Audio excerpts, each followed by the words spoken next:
ஐயனார் துணையில் வானதியும் பாண்டியும் இப்படியே சண்டை கட்டாமல் இருந்தாங்கன்னா ரொம்ப நல்லா இருக்குன்னு நினைக்கிறோங்க. நம்ம வீடியோவை லைக் பண்ணிவிட்டு நம்ம சேனல் இன்னும் சப்ஸ்கிரைப் பண்ணாதவங்க சப்ஸ்கிரைப் பண்ணிக்கோங்க. அட்வான்ஸ் கொடுத்துட்டு வந்த கையோட வானதியும் பாண்டியும் பேசிகிட்டு இருக்காங்க. பாண்டி, நாளைக்கு வந்து எங்கள் வீட்டு அம்மா அப்பா அண்ணன் உங்கள் வீட்டுகளில் இருக்கிறவங்க எல்லாருமே என் ஃப்ரெண்ட்ஸு உன் ஃப்ரெண்ட்ஸு எல்லாத்தையுமே கடை ஓப்பனிங் கூப்பிட்டுக்கலாமா அப்படிங்கிறாங்க. இங்கே பாரு வானதி, சொல்கிறேன்னு தப்பாக நினைக்காத. எங்கள் வீட்டு ஆளுங்க உன் வீட்டு ஆளுங்க மட்டும் போதுவானது. தேவையில்லாமல் உன் ஃப்ரெண்ட்ஸ் எல்லாம் பார்த்தா எனக்கு ஒரு மாதிரி இருக்குது வானதி, செட் ஆகாது வைபு அப்படின்னு சொல்கிறாரு. சரி சரி, அதுவும் கரெக்டு தான் பாண்டி. அன்னைக்கே அவங்க முன்னாடி செட் ஆகலை, வேண்டாம். அவங்கள நான் இன்னொரு நாள் இன்வைட் பண்ணி ட்ரீட் வச்சுக்கிறேன். இன்றைக்கி நம்மளே வந்து ஒரு சின்ன ரிப்பன் கட்டிங் மட்டும் பண்ணிவிட்டு எல்லாத்துக்கிட்டும் ஸ்நாக்ஸ் ரெடி பண்ணிடு. நான் போய் என் ட்ரெஸ் எல்லாம் ரெடி பண்ணுறேன், சரியா? உங்கள் வீட்டில் நான் இன்றைக்கி சாயந்தரமாக வரேன், எல்லாத்துக்கும் சொல்லிட்டு வந்துடுறேன். அதே மாதிரி எங்கள் வீட்டுக்கு நீயும் வா, நம்ம 2 பேருமே போய் அம்மா அப்பாட்ட சொல்லிட்டு. சரி வானதி, அந்த பேக்கரியில் வந்து டீ ஸ்நாக்ஸ் எல்லாமே சூப்பராக இருக்கும். இந்த டைமிங் தான் சொல்லி நான் சொல்லிட்டு வந்துடுறேன். நீ காலேஜுக்கு போயிரு, நான் அப்படியே கிளம்பிக்கிறேன் அப்படின்னு சொல்லிட்டு 2 பேரும் அவரவர் வேலையை பார்க்க போயிடுறாங்க.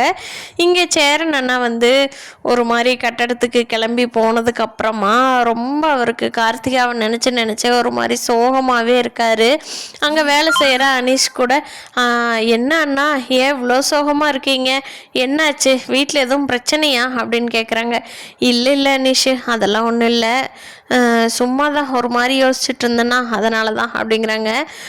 அனீஷ் பையா, சந்தா உங்களுக்கு ஃபோன் பண்ணுச்சா அப்படின்னு சொல்லி கேட்குறாரு. அதுக்கு சேரன் நடந்துட்டு, இல்லையேப்பா, நான் நேற்று தான் பேசினேன். அப்புறம் நிலாவோட ரிசப்ஷன் முடிஞ்சிட்டு வந்ததுக்கப்புறமா நான் பெருசாக இன்னும் டைமே ஒத்து வரல கூப்பிட்றதுக்கு. சந்தா நல்லா இருக்கா, என்ன பண்ணிகிட்ருக்கு அப்படின்னு சொல்லி சேரன் அண்ணா கேட்குறாங்க. அதுக்கு அனீஸ், நல்லா இருக்கு பையா, ஆனால் வந்து ஊரில் கொஞ்சம் பிரச்சனை. அந்த மாமா இருக்கார் சொன்னேன் இல்லையா, அவர் வந்து கொஞ்சம் கால் அடிபட்டதெல்லாம் சீக்கிரமாக சரியாயிருச்சா, இன்னொரு ஒரே மாதத்தில் கல்யாணத்தை வச்சுக்கலான்னு சொல்லிகிட்டு இருக்காரு. அம்மா அப்பாவும் அதுக்கு என்ன பதில் சொல்கிறதுன்னு தெரியாமல் அமைதியாக இருந்துட்டாங்களாம். அதான் ஃபோன் பண்ணி என்கிட்ட சொன்னாங்க. அவங்க வேறு 6 மாதம் டைம் கேட்டு போயிருக்காங்க. இங்கே வந்து சீக்கிரமாக கல்யாணம் வச்சுக்கணும்னு சொல்கிறாங்க. என்ன பண்ணுறதுன்னு எங்களுக்கு தெரியல அனீஷ், நீ ஊருக்கு கிளம்பி வர முடியுமான்னு கேட்குறாங்க பையா. நான் அதான் பார்க்குறேன்னு சொல்லியிருக்கேன்.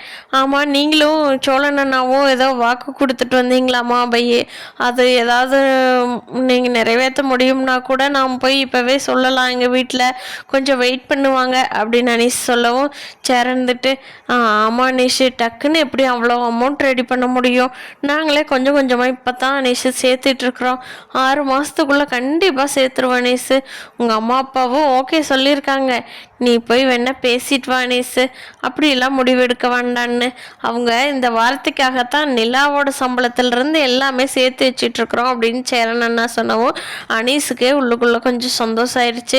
சரி, நம்ம தங்கச்சிக்கு இதை விட வேறு மாப்பிள்ளையே எங்கே தேடினாலும் கிடைக்க மாட்டாங்க அப்படின்னு சொல்லி அனீஸே முடிவு பண்ணிக்கிட்டு, பையா நான் உங்களுக்காக வெயிட் பண்ண சொல்கிறேன், என் தங்கச்சி ரொம்ப கொடுத்து வச்சவ, இப்படி ஒருத்தரை கல்யாணம் பண்ணுறதுக்கு நான் தேடுனா கூட இந்த மாதிரி ஒருத்தரை நான் தேடி கண்டுபிடிக்கவே முடியாது அப்படின்னு சொல்லிட்டு அனீஷ், நான் ஊருக்கு போயிட்டு வரேன், எனக்கு ஒரு வாரத்துக்கு லீவு கொடுத்துருங்க அப்படிங்க.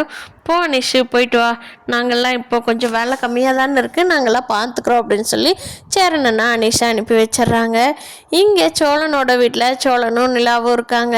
நிலா, உனக்கு பிடிச்சது ஏதாவது சொல்லேன், கல்யாணத்துக்கு அப்புறம் நான் உனக்கு எதுவுமே வாங்கி கொடுக்கல அப்படின்னு கேட்குறாங்க. அதுக்கு நிலா இருந்துட்டு, வேணா ஹனிமூன் கூட்டிகிட்டு போகிறீங்களா அப்படிங்கிறாங்க. வாவ், நீ இது எப்படா கேட்பேன்னு நினச்சிட்டு இருந்த நிலா, சூப்பர் சூப்பர், எங்கே போகலாம் அப்படிங்கிறாங்க. எங்கே போகலாமா, ஊட்டி கொடைக்கானலே நான் பெருசாக போகலை சோழன், போதும் அங்கேயே போயிட்டு வருவோமா, வெளியிலலாம் ரொம்ப தூரம் வேண்டாம் அப்படிங்கிறாங்க. அப்படின்னு சொல்கிறியா, சரி ஓகே நிலா, எப்போ போகலாம் அப்படிங்கிறாங்க. அடுத்த வாரம் வீக்கெண்டில் போய்க்கலாமா அப்படிங்கிறாங்க. சரி ஓகே, நான் இப்போவே கன்ஃபார்ம் பண்ணிக்கிறேன், ரூம்லாம் அங்கே புக் பண்ணி வச்சிட்றேன் அப்படிங்கிறாங்க. சரி சோழன் அப்படிங்கிறாங்க நிலா. அப்புறமா நிலாவுக்கு ஒரு ஃபோன் வந்துடுது, வேலை பார்க்கணும். ஐயோ சோழன், ஒரு ப்ராஜெக்ட் இருக்குது, நான் மறந்துட்டேன் பாருங்கள், இப்போ கிளைண்ட்டு கூப்பிடவும் தான் எனக்கு ஞாபகத்துக்கு வருது. சரி சோழன், நான் போய் வேலை பார்க்குறேன் அப்படின்னு சொல்லவும் சோழன் இப்போ தான் பேசிகிட்டு இருந்தா, அதுக்குள்ளே யாரோ ஃபோன் பண்ணிட்டாங்க. சரி அவளும் வேலையை பார்க்கட்டு அப்படின்னு நினச்சிட்டு இருக்காரு. அப்போ பல்லவன் ஐஸ்கிரீம் வாங்கிட்டு வரா.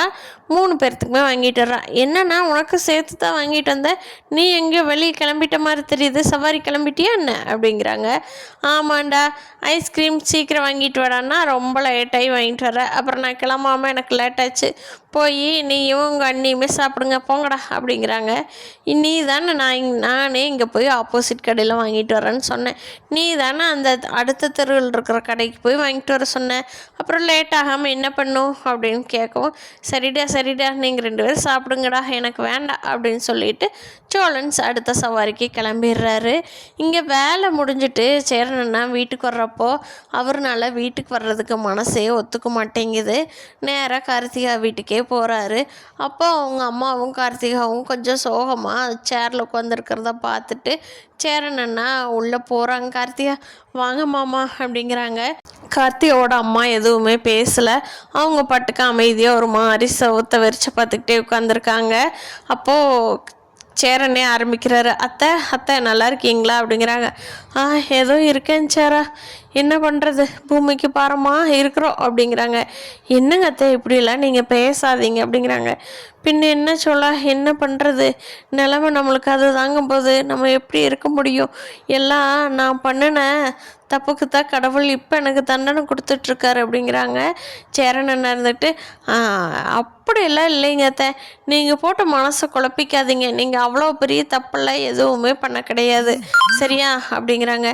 இல்லை சோழா, அவள் எத்தனை தடவை உன்னை கல்யாணம் பண்ணிக்கிறேன்னு வந்து நின்றுட்டு இருந்தா, நாங்கள் தான் உங்கள் வீட்டில் பொம்பளை இல்லாத வீடு, அங்கே கல்யாணம் பண்ணி கொடுத்து என்ன பண்ணுறது, அதுவா இதுவான்னு சொல்லி அவளோட கல்யாணத்தையே நிறுத்தி ஒன்றுக்கு வழி இல்லாதவனுக்கு பிடிச்சி கட்டி வச்சு அவள் பொண்ணையும் பார்த்துக்க மாட்டேங்கிறா, ஊருக்கும் வர மாட்டேங்கிறா, இப்படி ஒரு ஆளை கட்டி கொடுத்துட்டு நான் பயங்கரமாக கஷ்டப்பட்டுட்ருக்கேன் அப்படின்னு அவங்க அத்தை சொல்லவும் சேரனுக்கே கண்ணில் கண்ணீர் துளி வந்துடுது. அதை தொடச்சோம்னா ரொம்ப கார்த்திகாவும் அழுக ஆரம்பிச்சிரும்னு நினச்சிக்கிட்டு அப்படியே சமாளிச்சுக்கிட்டே பேசுகிறாரு. அப்புறமா கார்த்திகாவோட அம்மா சேரன் அண்ணாவோட கையை பிடிச்சிக்கிட்டு, சேரா என்னை மன்னிச்சிரு, உனக்கு பண்ணின பாவத்துக்கு தான் என் பொண்ணோட வாழ்க்கை இந்த கதியாகி உட்காந்துருக்குறா, என்னை மன்னிச்சிட்டேன்னு சொல்லிட்டு போப்பா, உங்கள் வீட்டிலெல்லாம் நான் பண்ணாத லொல்லு இல்லைப்பா அப்படின்னு சொல்லவும், அத்தை நீங்கள் தப்பெல்லாம் பண்ணல, சரி பரவாயில்ல, இருந்தாலும் நான் மன்னிச்சுக்கிறேன், இப்படி என்ன போய் என்கிட்டையெல்லாம் மன்னிப்பு கேட்கணுங்கிற அவசியமே இல்லைங்க அத்தை அப்படிங்கும். இல்லைப்பா, எந்தெந்த இதில் செஞ்ச பாவமோ என் பொண்ணை சாந்துக்குச்சு அப்படின்னு சொல்லி கவலைப்பட்டுக்கிட்டே பதில் சொல்லிடுறாங்க. அப்போது அங்கேயே நின்றுட்டு இருந்தா சேரன் அண்ணாக்கு என்ன பேசுறதுன்னே தெரியல, அதனால் கிளம்பி வந்துடுறாங்க. வீட்டுக்கு வந்த சோழன் ரொம்ப அவருக்கு கார்த்திகாவோட நினப்பு மாறாமையே இருக்கிறதுனால ரொம்ப ஒரு மாதிரி சமையல் வேலையில் பாதி அரைங்குறையுமா செய்கிறாரு. இதை பார்த்த நிலா இருந்துக்கிட்டு, அண்ணே எதுவும் பிரச்சனையாங்கண்ணே, இப்படிலாம் இருக்க மாட்டிங்களே, என்னாச்சு, ஏங்கண்ணே ஏதாவது வேலை செய்கிற இடத்துல பிரச்சனையா இன்ஜினியர் கூட அப்படிங்கிறாங்க. இல்லைப்பா அதெல்லாம் ஒன்றும் இல்லைப்பா, அதெல்லாம் நல்லா போயிட்டுருக்குப்பா அப்படிங்கிறாங்க. அப்புறம் ஏன் சந்தாக்கு எதுவும் ஃபோன் பண்ணாங்களா, அங்கே எதுவும் பிரச்சனையா அப்படிங்கிறாங்க. ஐயோ இல்லைப்பா, சந்தாலாம் நல்லா இருக்கு, இன்னைக்கு தான் நிஷு கூட ஊருக்கு போகிறேன்னா நான் சந்தாவை நல்லா பார்த்துட்டுவான்னு சொல்லி விட்டுருக்கேன். அப்புறம் என்ன இவ்வளோ சோகமாக இருக்கீங்க அப்படின்னு எல்லாம் கேட்கும்.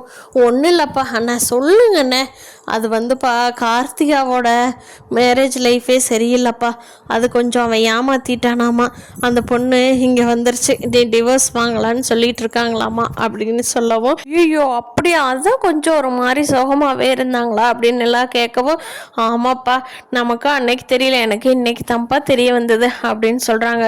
ஐயோ அப்படின்னு பேசிகிட்டு இருக்கப்போ சோழன் வேகமாக வந்து, அவங்களுக்கு வேணும், நான் அண்ணனுக்கு பொண்ணு கேட்டப்போ கார்த்திகா பாவம்தான், ஆனால் அண்ணனுக்கு பொண்ணு கேட்டப்போ அவங்க அம்மா அப்பா மாமா எல்லாரும் வந்து எப்படி சப்போர்ட் பண்ணிட்டு போனாங்க, இப்போ தெரியுதா நம்ம அண்ணனோட அருமை, இப்போ நினப்பாங்க சேரனுக்கே கல்யாணம் பண்ணி கொடுத்துருந்தா என் பொண்ணு ராணியாட்டு இருப்பாங்கன்னு, இப்போ தான் அத்தைக்கு புத்தி வந்துருக்குது, என்ன பண்ணுறது, காலமோன கடைசியில் புத்தி வந்து அப்படின்னு சொல்லி சோழன் சொல்லவும் நிலா இருந்துட்டு, சோழன் அமைதியாக இருங்க, அவங்களே பாவம் மன வருத்தத்தில் இருக்காங்க அப்படிங்கிறாங்க. சரி நிலா, இருந்தாலும் நம்ம அண்ணனை எவ்வளோ அவமானப்படுத்தினாங்க, பரவாயில்ல அவங்க இருந்தாலும் நம்ம அதே தப்பு செய்யக்கூடாது அப்படின்னு சொல்லி நிலா சொல்கிறாங்க. நிலாவோட இந்த மனசு ரொம்ப நல்லா இருக்குன்னு நான் நினைக்கிறேன். இப்படி தான் இந்த கதை போக போகுதுன்னு நான் நினைக்கிறேன். நீங்கள் என்ன நினைக்கிறீங்கன்னு கீழே கமெண்ட் பண்ணுங்கள். தேங்க்யூ.